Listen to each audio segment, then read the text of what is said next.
Thank you, G-Man. Well, listen, speaking of sport, we thought with the Tokyo 2020 Olympics right around the corner, we can't wait to see our top South African swimmers in action at the global showpiece. Now, training to improve swimming, it really takes a combination of exercises both inside and outside of the pool. Dryland exercises, however, can help to build, strengthen, and really to increase speed, power, mobility, and flexibility in the water. So for this morning, Ryle is going to take me through a Dryland workout, if I can put it that way. Exactly that, yes. A Dryland workout, it's something going against the grain, but it's for everybody that doesn't have a pool. Okay. Because just because you don't have a pool, just because you can't be swimming, doesn't mean that you can't train and improve your swimming when it comes to your speed, flexibility, and everything else. And any top swimmer is not only concentrating on just swimming in the pool. You'll notice this with any Olympic athlete or any athlete in general. Lots of training involving other accessory items always adds to your main event, and that's what we're going to be doing right now. So not only can you benefit from this as a swimmer, but if you're not a swimmer, you also will benefit from this as well, because it's a full body stimulator, right? Okay, fantastic. I'm wearing blue to pretend we're in the pool, or for the pool. Okay. I love that. Okay, Go for it.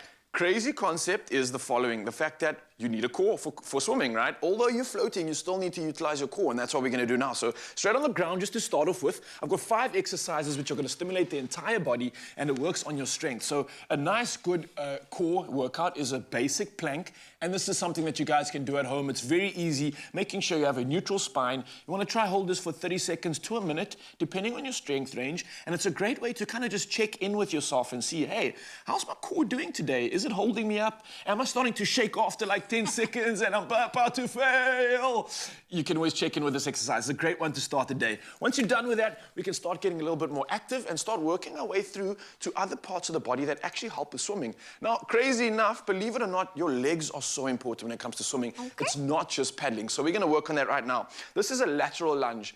Somewhat very similar to a normal lunge, but it works some of the medial and lateral lines as well. So that, again, is great for swimming, especially when you have all these different types of strokes. Breaststroke, butterfly. Strengthen the legs. It's all angles. Okay, so what we're going to be doing, standing shoulder width apart, starting with the right leg, you're just going to spread it out, point your toe as far out as you can, leaning on that leg, and then bending it as you lower yourself down, keeping your spine nice and neutral. Beautiful form, Zoe. And then coming straight back up with a nice squeeze of the glute. Bring them together and then switch over to the left-hand side. Same thing again. Bending on that leg that you've just put down, straightening up again. And not only if you can feel that mobility in the groin region as well. So not only are you getting some strength here, but there's a good stretch for mobility. Yes. You feeling that? I can feel, yeah. Let's go for more. Go for one more on each side, and you can feel that good stretch. Guys, make sure you're always pushing those glutes back behind you. So you don't want to be leaning over. You want to be staying nice and tall, pushing that glute back, and really capitalizing on this one. All right, we're going back to the core now, because again, I had to emphasize the fact that it's so important for swimmers. We're going to do a pillar bridge. A pillar Very bridge. similar to the first bridge we did, but we're going to be leaning on our side, all right? So you can face the camera for this one if you want, Zoe. And all you're going to be doing is literally lying on your side, aligning your feet together, nice and tall, nice and elegant. I'm going to place my hand up into the air, and this is going to create a weight and also increase stability and stimulation. Now, if we can, you want to squeeze our obliques and our core and try lift our hip up into the air. Tall as you can, hold that for 2 seconds. 1, 2, and then lower it straight back down. Nice There we form. go. Beautiful stuff. Let's go again, all the way up, holding that for 2 seconds. 1, 2, and then all the way straight back down. If you're really feeling tough and you're really feeling strong, there's 2 variations of this. You want to work the inside of the leg, the inside of the thigh. A lot of people like to work that. It's a problem area for certain people. You can bend that leg that's on the ground right now. Have it at 90 degrees behind you. Keep it in the air, and the exact same movement again.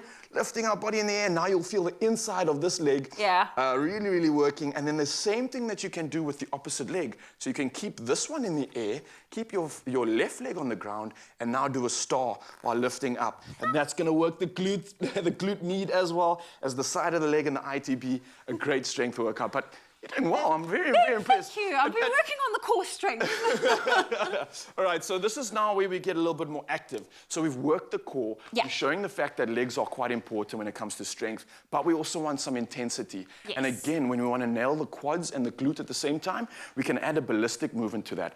So the greatest workout that we can do incorporating ballistic movement, working the legs, and also getting some cardio, It's a squat jump. Now, I know it's hard, I Ah. know it's tricky. You guys have done this before, but what I want to emphasize especially is reducing injury. Now, remember, after all these workouts, you need to make sure that, and before the workout, you are warming up. But at the same time, especially when we're doing the squat jump, the mechanic is obviously we're squatting, and on the extension and on the squeezing of the glute, we actually want to raise ourselves into the air and jump. But now it's important that when you jump, you land like a ninja, nice and soft, all right? So there's two ways of doing this, and maybe you guys can get close up on my feet.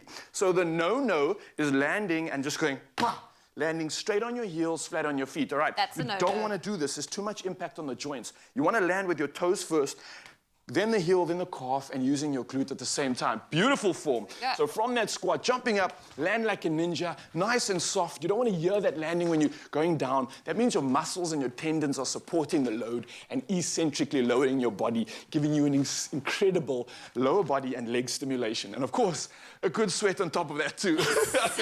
Now for That was all good. of these exercises, though, you can go for 30 seconds in total to a minute. Go for 4 rounds, and that alone is a full body workout. How'd that feel for you? It felt good. I mean, I'm a little out of breath now, but it's good. Well, the evidence, Zanzi, you guys can try it at home. Obviously, you can see no equipment needed whatsoever, but a full body workout to kickstart your Monday. I mean, what do you need? This is what the Tokyo Olympians are doing. Yeah, enjoy.